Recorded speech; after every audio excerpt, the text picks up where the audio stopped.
Why do you think for some people they just consume more and more than more of all bad, unhealthy things than making choices to have healthier things most of the time? I mean, gosh. Where do you think that comes from? Yeah, that struggle. I think we could start with systemic factors that make it really challenging for historically marginalized communities to make healthy food choices.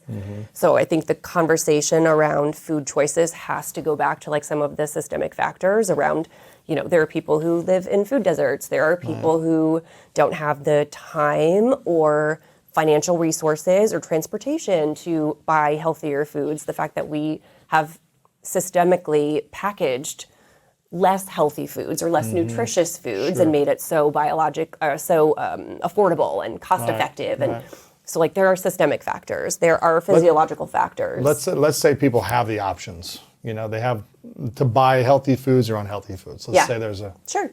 Okay. Why do you think?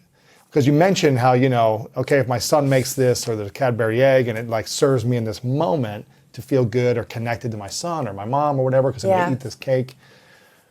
There's some people might say, well, that serves me every day to have this milkshake. It serves me right now to have, and I can create that moment every moment for myself because I love sugar, right? So it's like I can do that every day.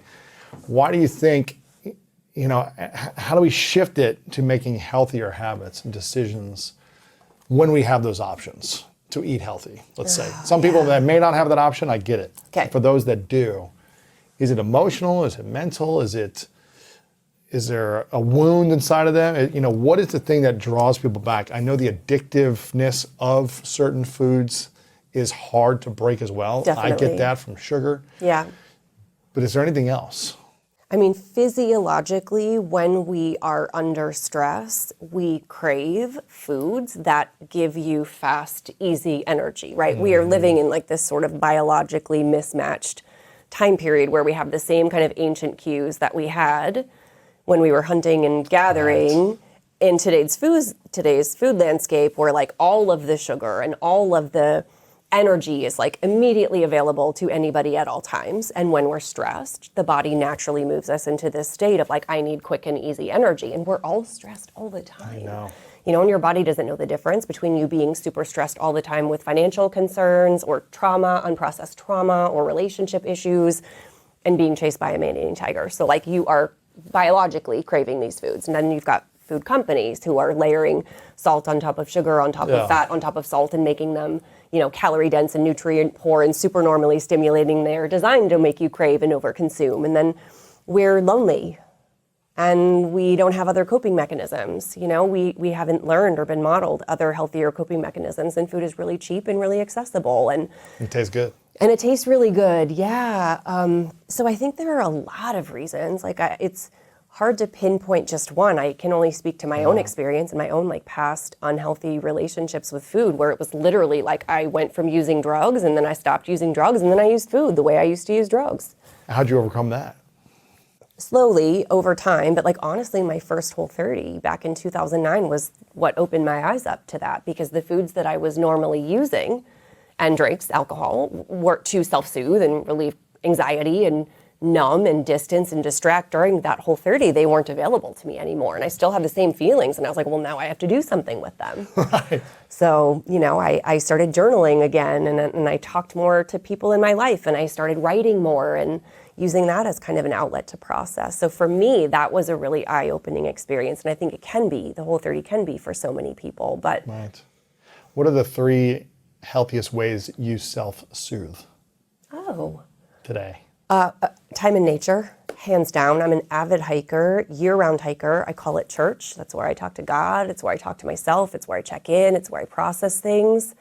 So the first thing I always do is get outside. Even, and I live in Utah, so we have some beautiful hiking trails. Yeah. So that's the first thing. I talk about my feelings more than I ever have in my whole life. I will either say to my husband or my sister, who are kind of my 2 biggest confidants, I need to download something. What I am about to say is not at all logical. It's not at all true. I will come to that on my own time. I don't need you to tell me how ridiculous I'm being, but I need to get it out. Can you just listen? And they'll be like, yep, let's go for it, right? And that's super helpful. And then once I've done that, I'm like, okay, You feel a now lot better. Yeah, I feel great. I feel much better. Yeah, sometimes you just have to, I think, allow space for whatever it is you're feeling, which is something I never used to do. I didn't like allowing space for feelings that I thought were not productive. And now I'm like, no, this is a feeling and we're going to like give it its moment. What happened to you, or what would happen to you when you would not express feelings? I always describe it as I would eat it. I would eat it or I would swallow it. Like I physiologically would push it right down into my stomach or reproductive parts, wherever it went, and I would just bury it.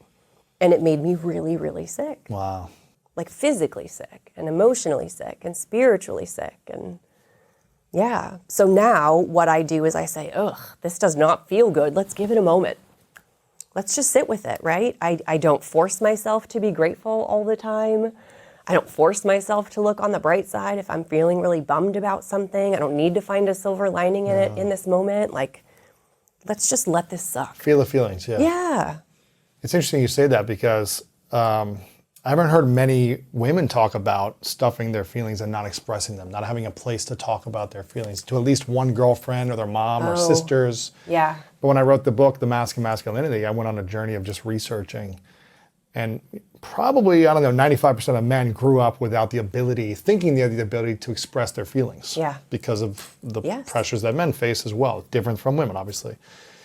And when I did the book tour for the book, I'd had about 50-50 men and women in the room. And I would ask the women in the room, I'd say, how many of you talk about your feelings at least once a week to a girlfriend or a friend or mom or therapist? And almost the whole room would put their hands up, all the women in the room. Yeah.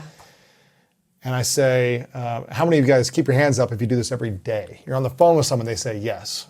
And then I say, okay, to the guys in the room, how many of you once a month talk about your feelings, your insecurities, your body issue, your, relationship challenges, anything? Yeah. Maybe 2 hands out of hundreds would raise their hand once a month. And I'd say, are you guys part of a church group, like a men's church group that does this mandatory essentially?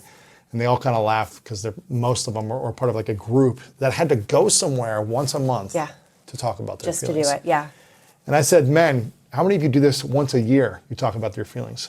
Most of the men would never raise their hand. Right. And I said, ladies, how would this make you feel if you didn't talk about it for a week, a month, a year, or your whole life, like most of the men in this room? And most women would be like, I would kill myself. I'd go crazy. Yeah. I'd be an alcoholic.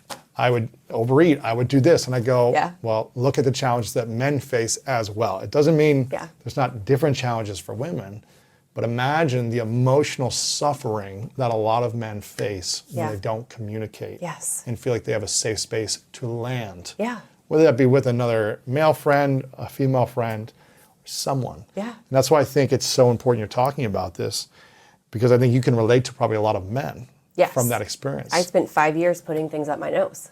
Exactly. Yeah, I absolutely So you did. can relate to it. Yeah. And I think, when humans don't express their feelings in a healthy way, don't have a safe space to express them, men, women, whoever, bad things happen. Yeah. And that's why I think we see a lot of pain and suffering in the world and a lot of war and dis-ease that's happening caused by a lot of men because they don't have the space to share. And that's why I think it's so important. You're talking about boundaries, talking about healing, talking about creating a healthy boundary with yourself, Yeah. opening up, expressing yourself. And I think, I hope more people hear this message, men and women and every human hears this message about opening up their feelings. And it can be journaling. It doesn't have to be expressing it to social media every day. It can be Yes. journaling, talking to a therapist, talking to a friend. It can look different for everyone. It should. Yeah, it can and it should. And I think, again, boundaries are a great way to start that opening up because you don't want to vomit every feeling Right. you've ever had in a space that might not be safe for you. So you can set Exactly. limits with different people, with social media groups, with whatever that looks like, to be able to start sharing in a way that does feel safe. And then hopefully expand those limits as you gain confidence with sharing your feelings and as you're affirmed because you're sharing with the right people. And when I was thinking about my new relationship, I came up with a list of non-negotiables. There were a few things that I was like, I will not be in a relationship without them. What are those? The first was that my family, my immediate family, has to like you. Hard stop. I know that sounds almost like intuitive,